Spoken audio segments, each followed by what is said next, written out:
Hello and a warm welcome to this week's episode of the Face Yoga Expert podcast. If you're new to the podcast, a warm welcome. My name is Danielle Collins, world leading face yoga expert, and I am here to share as much knowledge and information and inspiration as I can for you to help you look and feel the best version of yourself. And this week's episode is no exception because my guest is Wizz Selvey. Now, Wizz has over 20 years experience in the retail industry, and she was the go-to person for everything buying and retail. She worked at Selfridges, she worked at Soho House, she's done consultancy now for many years, and she goes through all that in the episode and she'll be able to explain it to you much better than I'm able to. But the most exciting thing that we're talking about in this episode is her new brand, and it's called Valerie. It's a perimenopause supplement which I have been using myself and really love. So I wanted to get Wizz on the show to let you know a little bit more about this supplement, and we also talk very openly and very candidly about perimenopause. So if you are a woman in your late 30s, 40s, 50s or beyond, I feel like you'll really start to understand a little bit more about perimenopause by listening to this episode, and hopefully get some really helpful tips and inspiration that you can apply in your day-to-day life. So I'll make sure I put in the show notes all the information as well as a discount code for you for the Valerie Perimenopause supplement, because it really is fantastic and absorbs into the body really well. So let's dive in to this week's episode with the lovely Wizz. Wizz, a very warm welcome to the Face Yoga Expert podcast. How are you today? Thank you for having me. I'm very good, thank you. Well, I'm very excited to have you here. And just so everyone knows, we've known each other for a few years. Lots of different ways that our paths have crossed, but we've never done anything like this together. So I am really excited to just go a little bit deeper and hear a little bit more about you and your brands as well. Brilliant. I'm excited too. Great. So I do want to, as I say, talk about your amazing business and brand that you've got, Valerie. I also want to delve into all things perimenopause, because I know that's really interesting for both of us from a personal point of view, but also in terms of your brand, and definitely will resonate with my audience. But what I want to start off talking about is your journey to how you got here, because actually your experience within work, career and business, I mean, it's very impressive, but it's not necessarily at first to do with a perimenopause supplement. You've actually been in the retail, beauty, business industry for a long time, 20 plus years. Yeah, absolutely. Yeah, I mean, it's funny, I think, how businesses evolve. And I mean, I never said I said I'd never have a brand. And here I am with a brand. So things go full circle. But yeah, I've spent the last 20 years working in the retail industry. I worked at Selfridges for 12 years, which was amazing. Latterly, I was head of beauty buying. So worked with all of the amazing big brands out there, but also lots of independent brands as well. So I absolutely loved it there. But after 12 years, I kind of thought, well, what's next? And I moved on. I was director at Soho House for their retail brands, Cowshed and Soho Home. And then for the last 7 or 8 years, I've had a consultancy business. So working with a lot of brands and retailers, helping them to scale. So big retailers such as Next, Ocado, Fenwick, big brands like Unilever, Dermalogica. But I've also done a lot of business coaching to over 100 brand founders and entrepreneurs. So helping them with their positioning in the market, how to scale, what their commercial opportunity is, but then also kind of what are those marketing touch points to really create a business that stands out. I love that. And you really have been very much at the top of your game in the industry, and you still are. And I'm really interested, when you think about that career over the last 20 years, what's your biggest lesson that you've learned from it?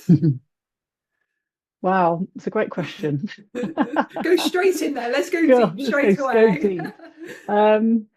It feels like you can't, I don't know, you can't really control anything. You think you have, and you have these ambitions and where you want to get to. And there's always a lot of bumps in the road, but I think those bumps have always sent me in a much more interesting and exciting direction. They've felt pretty hard at the time, but actually yeah, it's been the right thing. So, and I think we spent so much of our time trying to control outcomes or what we want to happen next. And it's that, I suppose, that constant battle that we're faced with at the time that feels like a battle, but actually it's like, okay, well, how can I just, this is what I try and practice now, how can I just try and soften and kind of work with what's coming up and kind of move through, because sometimes it's a battle because it's not the right thing. Yeah. And how do you soften and move through? Do you have any particular techniques you use or any sort of mindset Mm. hacks? Yeah, lots of things that I've learned very quickly in the last probably 4 or 5 years. Um, yeah, things like getting into my body, I suppose, is the number one thing. And there's lots of different ways of doing that. I think movement is a really important one. I do a lot of kind of yoga and breath work, meditation, tapping in EFT, which I know we're both fans of. Mhm. And yeah, I think it's just that getting out of my head. I could be so in my head, and I think particularly working in business, like I have that energy for ideas and movement and moving things forward, but that often is very much in your head. So it's how do I be like, okay, no, stop, slow down, and this is where the magic can happen. It is where the magic can happen. And it's such a hard balance because I think when you're quite a high performer and a high achiever, but also you're passionate about balance and wellness and health, it's like, how do you bring those two things together? Because traditionally, and you'll know this, particularly working in Mm. a very corporate world for many years, traditionally you can only really be one or the other.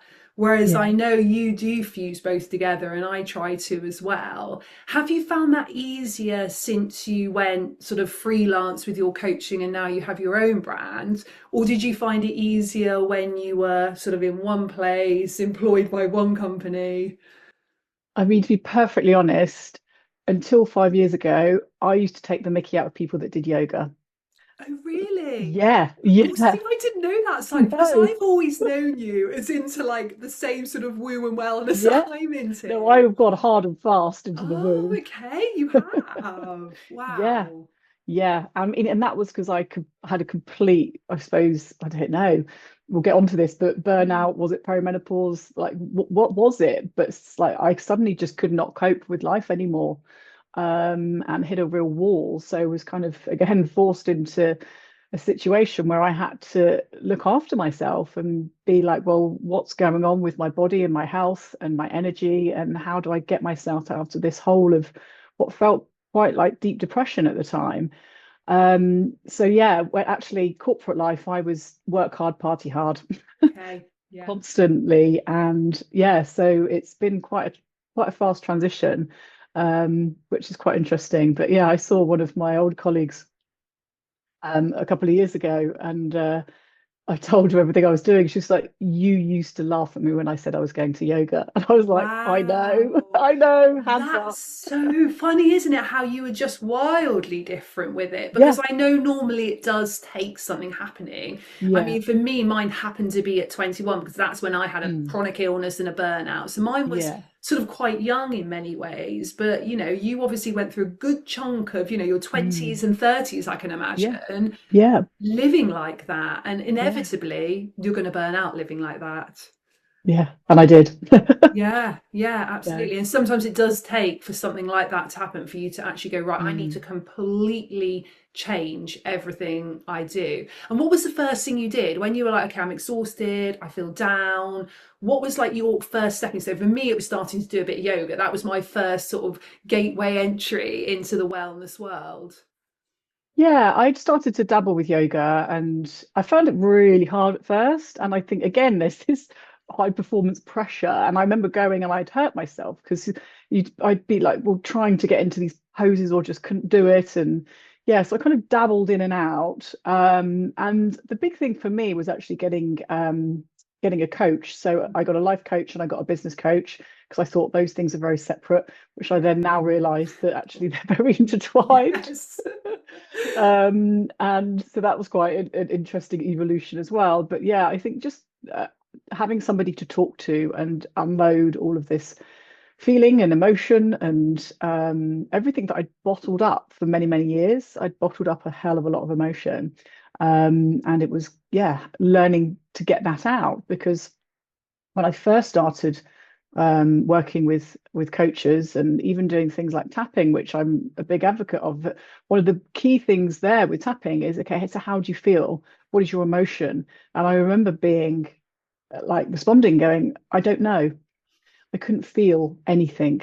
So it was quite, that really scared me actually. I was like, I can't feel anything. I feel so numb, but so wired. So it was a definite kind of unraveling that took time. And I just tried lots of different things, almost again went at my self-care in an almost Yeah. a masculine, aggressive way as well. Yes. Right, I've got to try everything to see what works. But yeah, I still think that was kind of good in a way that I tried lots of things. Yeah, and I think you needed to go in that way. You Mm, needed to go in with that sort of masculine high achiever energy in mm, order to sort of ease yourself in. But I know you and I have had conversations before about stepping more into our femininity, yeah, particularly within our work and our business, well, within everything really, within relationships. And I think both of us, from what I know about you and definitely for me, are getting better and better at that. mm, But I know for me, my default can be to go into that very hard push sort of attitude rather than a flowing, soft, let it be yeah. attitude. Do you find the same? That's your default and you need to consciously go into that feminine side of you? Or are you quite good now at just being able to be in it? No, it's still a definite, yeah, conscious effort to go into the feminine. And somebody said something to me when I was on a retreat, actually, which has really stuck with me. And she said how much she admired that I used my masculine to protect my feminine. And Ooh, I was like, oh yeah, I loved that because it felt like actually my masculine wasn't a bad thing. It felt like it was protecting me and looking after me and how I, because it's not one or the other. We are all blended, whether we're male or female or whatever gender. It's emerging, I think, of these different energies and the opportunity to play with them at different times. But the way they can both be there at the same time, I thought, yeah, it was really, really stuck with me. that's amazing. I'm going to really consider that and think on that Mm. myself because I think I know that both need to exist together, but I almost feel like I either in one or I'm in the other. And when I'm too much in one, I move a bit across the other to regain that balance. But actually thinking that both can exist together, Mm. I'm literally making with my hands a yin yang symbol here. It's almost like, fitting those pieces together Yeah, and one is taking care of the other, and vice versa, really. Because I think your yeah. masculine can look after your feminine, but then your feminine can really nurture that masculine side of you as well. Yeah, absolutely. Yeah, I think it was really interesting. It just stuck with me. So, Yeah, yeah, love that. And you also mentioned that when you went into that burnout, that perhaps perimenopause was a side of mm, that. Looking back and reflecting on that, do you still feel that that's the case, that hormones were yeah. part of it? I mean, I had no idea what was going on. I just everything kind of hit me like a freight train. And I don't think it's any coincidence that more women burn out late 30s, early 40s, and we still don't know a huge amount about perimenopause. And yeah, there's a lot of learning and education for everyone to know about it, not just the general public, from doctors to nurses to experts in this area. It's just not really been studied. So I now think, well, yes, it was perimenopause. And it's honestly only really since starting this business that I realize how much of it was perimenopause. And we talk all the time about menopause and this transition in life being around your estrogen and your progesterone and also elements of testosterone. But cortisol is a hormone, and it's one of the biggest. I was going to say aggressive, but it can be the most aggressive if it's out of whack. Hormones that there is, and that's going to really, really affect all of your other kind of, I suppose, female hormones that are traditionally associated with perimenopause. And I don't think people are really linking them enough or understanding it because once your progesterone and your estrogen start to fluctuate and you've got high cortisol, then it's going to affect everything. And it's why more women are still prescribed antidepressants than they are HRT. So women are going to the doctors and multiple times before it's even discussed that it could be hormone related. And it is actually I suppose, a protocol within the NHS that women can be prescribed antidepressants for 1 month of their cycle. And I mean, that I'm not a doctor, I'm not Mm. medically trained in any way, but to me, that's pretty obvious. If you're only having to take antidepressants for 1 month, that's hormonal. Yeah, Like, absolutely. it's not rocket science. But Yeah. why is that the solution? Why has that never been studied? I mean, Yeah. it blows my mind. Yeah. And why do you think it never has been studied? Why do you think there's still so little we know about perimenopause, despite knowing more than we ever did? I mean, 10 years ago, we knew nothing. There is Yeah. more information out there, but why are we still so behind in that area of health? I don't know because I mean, in certain areas, it's women are complicated because we have 4 monthly cycle of 4 weeks of our cycle. Mm. So I know with lots of like drug testing and studies and things that have been done on always done on men instead of women. Yeah. And again, because it's cheaper, it's easier. You have one control Mhm. when you're doing a study, whether it would cost 4 times as much to have 4 different phases of a cycle to be able to study. So I kind of get that. But every woman goes through menopause, but then so much money is put into I suppose reproduction and women having children, and not every woman wants children or yeah, or has them, but everyone does go through menopause. So I've no idea. I think there's also I suppose maybe it's a cultural thing about aging as well. I think it's quite an Mm. interesting time, and we're all living longer than ever as well. So, yeah, is it this that people are no longer as relevant when they're older, which again is absolutely not the case. And Mhm. it's a really exciting time, though. I think Yeah. we can get mad and angry, and I do very Yeah, much I'm so about sure. this. Yeah. But to be part of this movement and this change now, and how people are really speaking out about it, and the studies that are starting to come out, and the famous profiles that are really speaking out about it as well, is absolutely incredible. So I'm excited for the next 5 years is really going to bring to light. Yeah, absolutely. And when we talk about perimenopause, are we Mm. generally talking about anything up to 10 years before we Yeah, go through menopause? And as far as I understand, menopause is going, is it 12 months without a menstrual cycle, without a period, and then after that you're postmenopausal? Is that yeah. correct? Yeah. Okay. So menopause is actually one day in time. It's Okay. 12 months after you've, yeah, not had Yeah. a monthly cycle. So but I suppose people talk about menopause in general as the couple of years before, or periods being irregular and hot flashes. That's generally what people talk about with Yeah. menopause, because that's all we've really known or talked about. Yeah. And certainly with my mum, that's kind of what she talked about. Well, I had some hot flashes, Yeah. and I was 51, and that was that. Mm. But actually, perimenopause could start between 4 and 10 years on average before menopause. Sometimes longer, sometimes shorter, but a lot of the very early signs and nothing that you would traditionally associate with perimenopause. A lot of women are still having very regular periods. They're not seeing anything that's a difference there, but they're feeling things like increased anxiety, the ability to handle stress, kind of really extreme fatigue. Again, people just thinking, well, I'm really busy. Perhaps I've got young kids, I've got a lot going on in my life. Work's really busy, perhaps aging parents. It's a time when there is a lot going on, so it's understandable to be tired, but like really extreme fatigue, like not being able to function, Hmm. which I certainly had. I just couldn't get through a full day without needing a nap. Um, Things like heart palpitations, changes in skin, hair and nails, so getting very dry, itchy skin. Yeah, things happening in people's mouths, like burning mouth syndrome. There's all these different symptoms that people can start to have. That they're just seeing them as singular things. A lot of joint aches and muscle ache. It's quite, yeah, it's quite scary how many symptoms there are and how it can happen so much earlier as your estrogen progesterone starts to decline. And I suppose that's what people are thinking as well, that the those female sex hormones, that they're starting to decline, but they're not. They're going up, then they're going wildly up, and they're Hmm. going down, and it's like this roller coaster.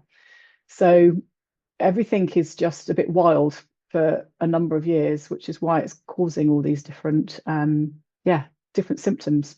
There's a lot of symptoms. It's so Mm. interesting what you said, that technically menopause is one day. And Mm. actually what we're going through for 4 to 10 years before that is perimenopause. Yeah. And then what we're going through after that one day of those 12 months and no period is actually postmenopause, which again isn't really talked about very much, because then I'm sure there's a mental and physical and emotional transition Yeah. that then happens. And you're right in saying that most people think that menopause is the time when they get hot flashes. But actually, that could happen 5 years or 10 years prior to those 12 months of not having a period. And I think the thing that I find, speaking to particularly friends, actually, because I'm 43 and many of my friends are my age or maybe even a little bit older, that they don't know what is perimenopause and what is Mm. something else. And I think that's the hardest thing for women to really get their head around. Is the fact that I've got joint pain that, or is it because I've got a food intolerance, because I'm stressed, because I'm not doing enough exercise, I'm doing too much exercise, because of Hmm. side effects of medication? I mean, the list goes on. And I think that's the trickiest thing to really pin down. Is this perimenopause or not? But then I guess whichever it is, and I'm sort of trying to answer the question here, but you'll give me a better answer, I'm sure. But I guess whichever way it is, the solution is to look after yourself better. Yeah, absolutely. And ultimately, our hormones underscore everything that helps our body function. And as they do start to fluctuate and they do start to decline, they're supporting so much of the different elements of our body, like repair with muscle recovery, all sorts of things. Yeah, that it's takes a big impact on our body when they do start to fluctuate. So it's what can you do as much as possible to be as healthy as possible to make sure that all of your hormones are in balance, because ultimately that's going to help, and that's controlling your cortisol, and that's kind of making sure that you're getting enough kind of serotonin and things like everyone being on their devices all the time, and those dopamine hits is kind of depleting so much of those those different hormones that kind of really make us up to be who we are, because we're quite incredible human beings really, Yeah. but all of these hormones are linked. They're so linked. And I think that, like you say, the one that is underestimated is cortisol. And I mean, Mm. I've shared with you and with many of my listeners before my journey with PMDD over the years, and something that, it wasn't until my late 30s that I got a diagnosis in that. But I look back from the age of 14 and how significantly different I would feel mentally and physically for that sort of 5 to 7 days before my period. Now, I really noticed it much more in my late 30s, and probably because I was on the onset of perimenopause.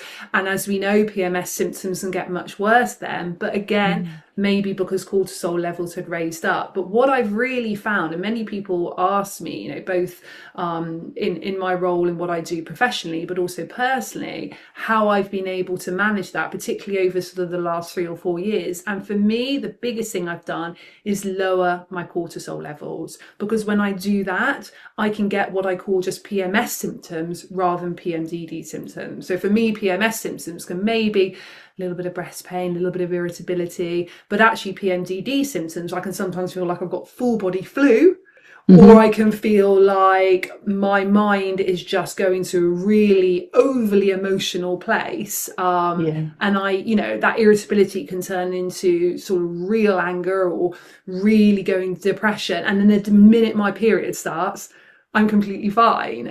So for me, it's really interesting that cortisol, lowering the stress, taking some of the pressure off, taking some of the overwhelm off, has massively helped that. But I'm sure it's helping me to navigate what I'm sure I'm in is perimenopause as well.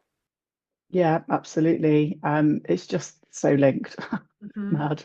Yeah, It's it's so good that you've crazy. seen a difference as well, though. It just really Huge. demonstrates, doesn't it, that the impact it has on the other hormones. Huge. And taking the pressure off things, particularly with my work and business, Mm. has been a big game changer for me. And I notice in that week before my period, because I really track it now. I mean, I was amazed how I didn't track it Yeah. for however many years. Again, it wasn't until I was in my late 30s, despite being in the wellness industry since I've been 22, I didn't track it at all. But now I know it's day 20. Like, I'll wake up and like, something feels a bit different. Day 20, okay. Mm. So, and then I know that I have to look after myself in a different way. But if my stress levels go up between that day 20 and day 27, then I can get those symptoms. And as soon as I lower those stress levels down, makes a massive difference. So I'm glad you brought up cortisol, and I'd love to know now why and how you came into Valerie, because I've seen you on this journey, but I don't think I know the reason why you transition from everything you do as a consultant and a coach into having this amazing brand. Yeah, I mean, it was again, I suppose, letting go of control a little bit and seeing, yeah, what was out there. I suppose my personal journey with I suppose that now I look back and see kind of that burnout perimenopause in my kind of late 30s. I was, yeah, doing a huge amount of self-care and, like I said, coaching and much more wellness elements, but I was getting sick over and over and over again. I was getting recurring UTIs.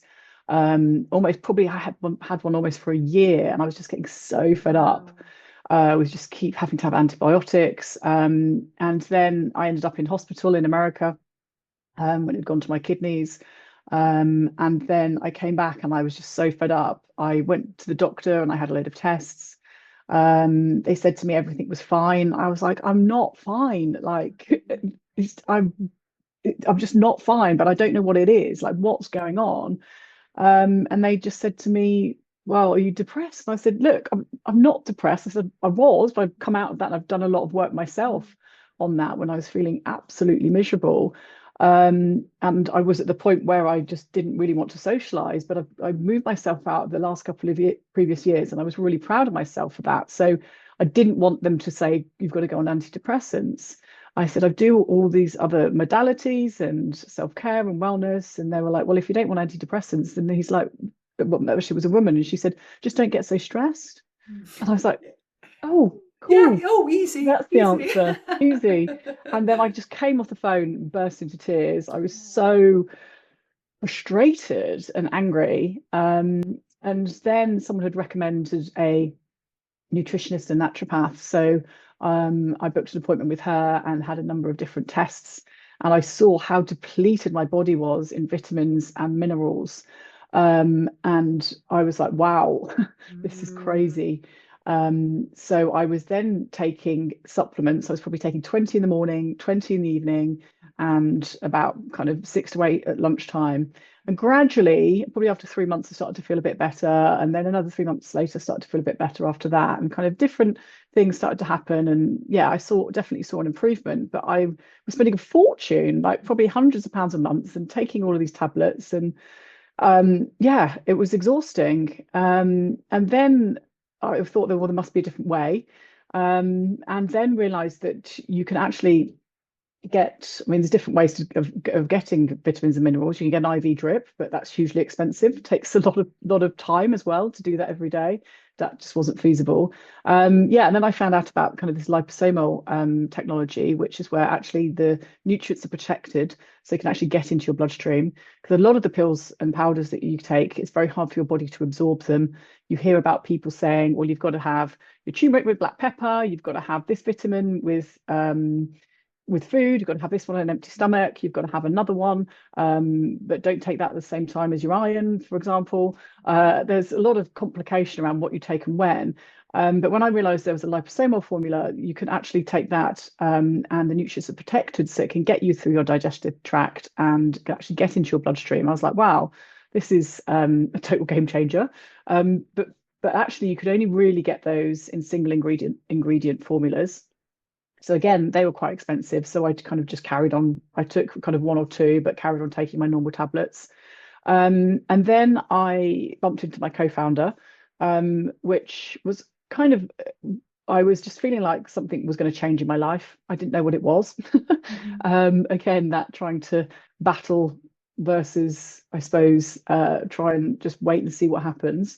So I thought I'll just clear some space in my diary and see what happens. And I was talking at an event, and he was there. I knew Ollie socially, but had never seen him in a work situation. So we were both like, "Oh, how are you? And what are you doing here?" And he said, "Oh, I'm looking for a co-founder, and I've just started doing consultancy to kind of build this business." And I was like, "Okay, let's have a coffee." And he'd had this idea based on his mum's experience of menopause, being 42 and being given antidepressants rather than HRT, or that even being discussed as an option or even talked that it was perimenopause. So he had a real passion for it from his mum's experience, and then has been working in the supplement industry for the last 15 years. So he knew a lot about supplements and knew about this liposomal technology. And he'd worked with a PhD scientist with expertise in female hormone health to develop product. So he'd had this concept and idea, and then he wanted to bring it to life. And I was like, oh my God, this is mad. It's like, I've Wow. been through this. At this point, I still didn't think it was perimenopause that I'd had, but I was like, I've had this experience. Okay. And honestly, I can say it's only because I've been surrounded by experts and healthcare professionals building this business that I'm like, oh, it was. Because everyone still tells me I'm too young. And I'm like, no, I'm not. And Yeah. it's still taken me time to be like, okay, no, I get it. That's what it was. And that's kind of 4 or 5 years and being surrounded by this to work it out. So yeah, we bumped into each other and I was like, this is amazing. And we had very Mm. complementary skill sets. Yeah. So it was really, yeah, the universe brought us together, that we were meant to meet that day. It was quite wild, really, Yeah. how it happened and just bumped into each other. And yeah, it just felt like the right time for both of us. So we were like, okay, let's just get on with it. And then we pressed go.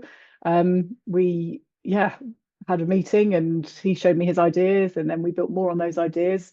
And at that point it was to focus on menopause, but I was like, hang on, what about perimenopause? Like no one's Yeah. talking about this enough. Hmm. And I was thinking, well, what's happened to me?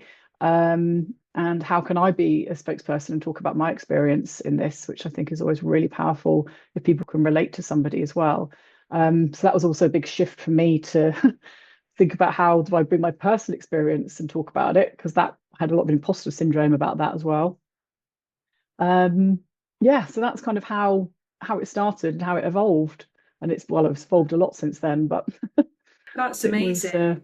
And tell for anyone that doesn't know Valerie as a brand and as a supplement. yeah, So it's multivitamin and mineral, but you also have in there herbs and adaptogens. yeah, And it's in a beautiful bottle with a lovely little scoop. And you literally will pour it into your little scoop and you will put it into some water. You'll mix it in, make it a little drink and drink it down once a day. Simple as that. And it's got everything you need in yeah, it to guide you through that perimenopause supplement. Sorry, perimenopause time. yeah, So as a supplement, do you sort of say to people, this is all you need to take now? You know, are we looking to do that and other things? I mean, I know since I've not been taking any other things other than I do my probiotic and I do a magnesium as well at night time, just because yeah, I find that helps me sleep. And occasionally I'll do a fish oil in there as well. But generally, you know, I haven't been needed to do my B or my C or my ashwagandha or all of that. So actually, it's nice that it's just there and it's simple. yeah. It's really simple and it's got 11 ingredients in. So Mhm. back to when I was looked at liposomals before, most liposomals on the market are single ingredients. So they're vitamin C, they're vitamin D, or glutathione. So it's very unusual to get any with 11 ingredients in. So we're the first people in female health category to get 11 ingredients into a liposomal formula. And like I said before, it actually gets into your bloodstream very quickly. So people aren't having to wait 3 months to see a difference. We did a consumer trial, and 1 in 2 women felt a difference within a week, which is Wow. incredible, and 80% feel a difference within a month. And then there's even more benefits after kind of 30, 60, 90 days. Because those nutrients are getting right into your bloodstream, it's making a real impact. So most pills and powders, your body can only absorb about 10% of them. So with this liposomal, your body can absorb up to 98% of what's going in there. So it's, yeah, we knew that it was going to be good because we knew about the liposomal formula and we were like, okay, this is going to be great because, and that's why we're developing it and no one else is doing this in the category. But honestly, doing that consumer trial and the feedback we get from customers has absolutely blown me away. I Wow. cannot even describe some of the reviews that we get from some people. So yeah, it's got vitamins, it's got minerals, it's got, yeah, botanicals, adaptogens in as well. So I suppose some of the key ingredients are ashwagandha is great. It's very calming, particularly when people start to feel kind of more kind of anxiety and irritability. B vitamins, which is great for energy. Iron and magnesium also great for energy, but also a lot of people, if they're getting heavier periods as well, it's really important to keeping those iron levels up. Yeah, selenium, chromium, which is great for bloating, blood sugar regulation. It's great for immunity. So yeah, it's got a lot of benefits in there. Um, it's amazing. It's great and it tastes nice as well. And I think that really helps, Yeah. particularly when you're putting a couple of scoops of something in some water and you're drinking it down, you want to feel like you're not at the end of it going, oh, or you're sort of dreading it.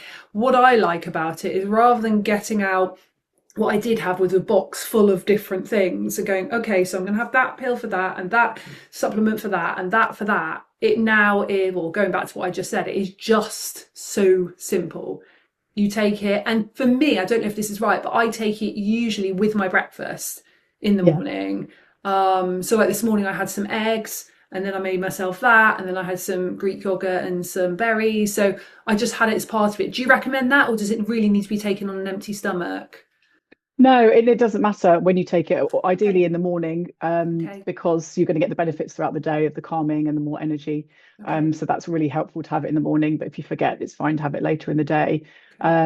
But yeah, it doesn't matter about being on an empty stomach or not because the nutrients are protected and it gets into your bloodstream. So it's protected from those digestive enzymes and it gets where it needs to go.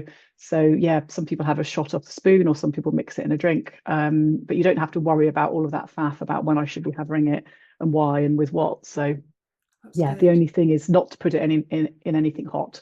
That's the only Okay, thing. okay. But other than that, it's yeah, super easy, which is what yeah, people seem to love.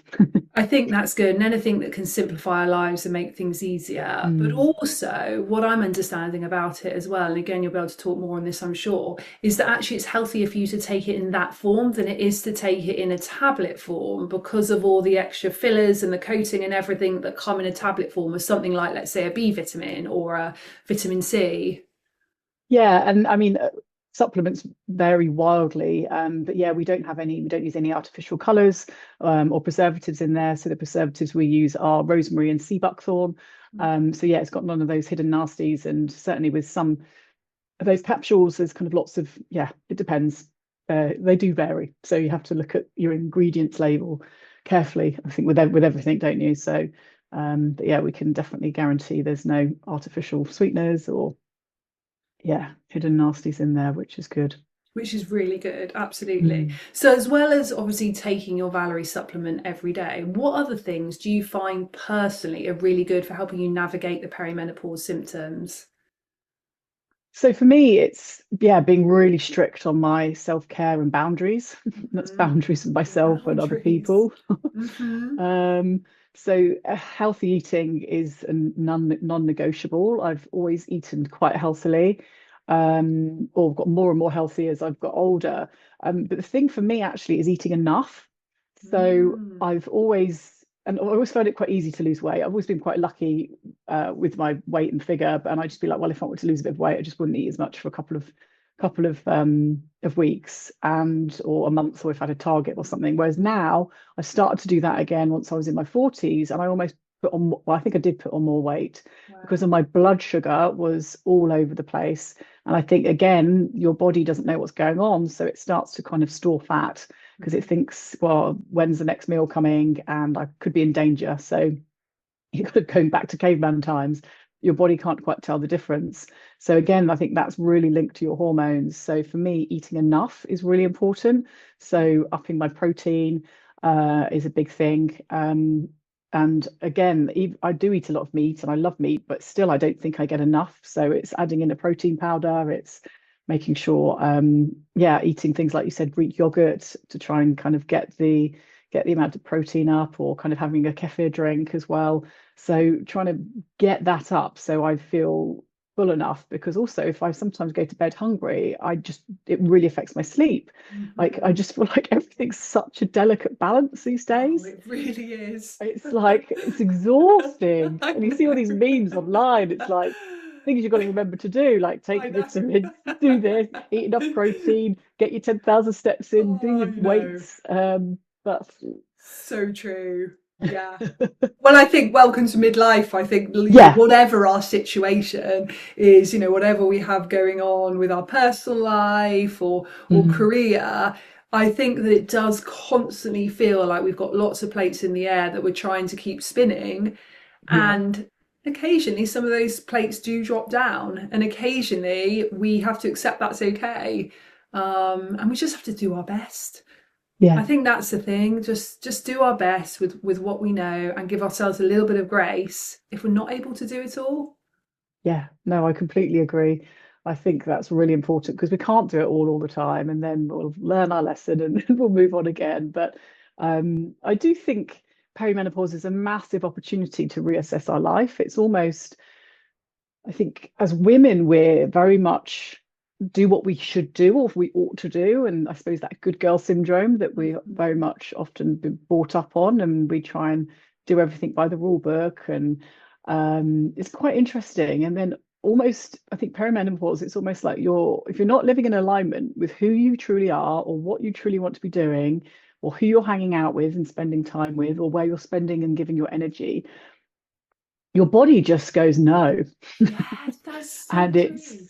almost this perimenopause, it's like it's an awakening of itself. And I think the more extreme symptoms people get, almost it's like, okay, yeah, well, I'm doing too much or I'm doing the wrong thing. And how, I don't know, it's like it's an initiation test, I think, for the second half of your life, which I actually think is quite exciting. It's really exciting, and I feel like it can be a superpower in that way. Because, like you Mm, say, you can't get away with doing anything like you did in your 20s or 30s, which isn't totally in alignment for you. mm, Because if you do something like that, your body will physically or mentally bring up symptoms almost immediately. And then, soon as you let go of that thing, or say no to that thing, or walk away from that thing, or adjust that thing, it's amazing then how your body readjusts. And often that symptom can dissipate, or it can reduce down, or sometimes completely go. So I think if we can step more into the power of perimenopause and actually look at it as this amazing gift that we're given to almost like do an audit on our life and on our health, then I think it can, like you say, be really exciting. yeah. And it's about being selfish. It's putting your seatbelt on first. And I mean, I say the word selfish, but it's not. Why is that I selfish? know.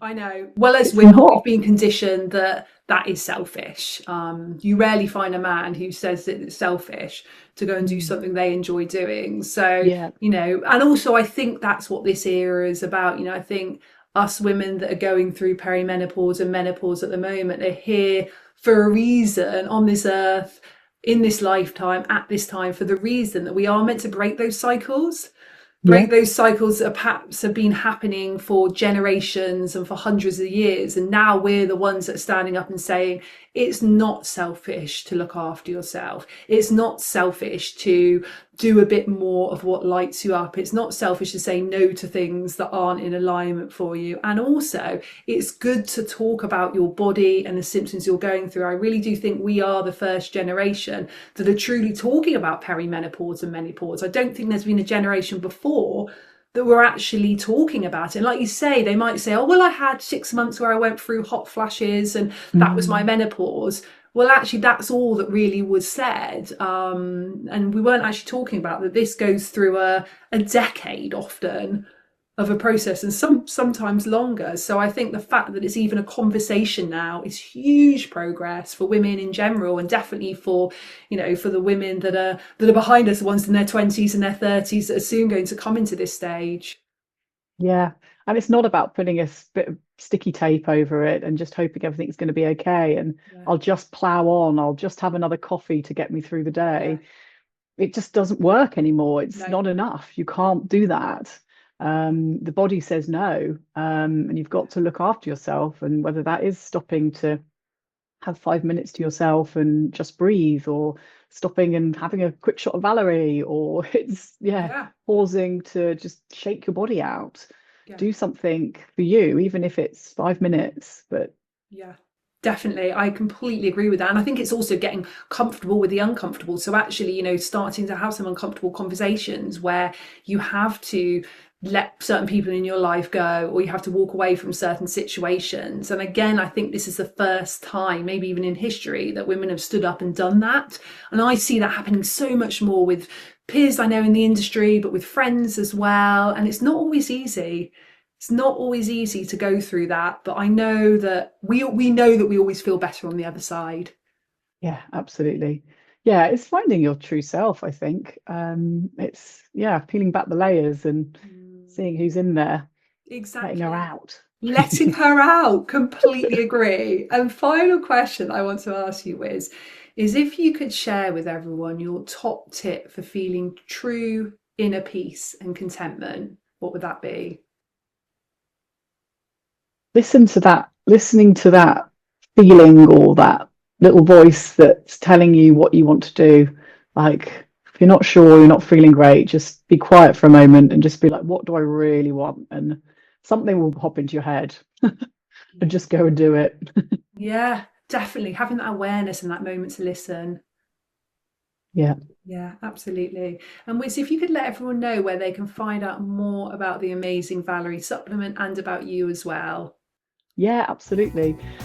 So yeah, you go to our website, wearevalerie.com. Our Instagram as well, we put a lot on there, so weare.valerie. Yeah, and we'll put a discount code in the bottom here as well for all the listeners. So you can come and access that if anybody would like to come and try it. Yeah, and you can follow me personally. I'm on Instagram, whizbangwizzy. Lovely, thank you. And we will make sure all of that is in the show notes so people can just click straight through to it for you. So thank you so much, Wiz. Thank you for joining me today. It's been absolute pleasure. Yeah, it's great to see you. Thank you.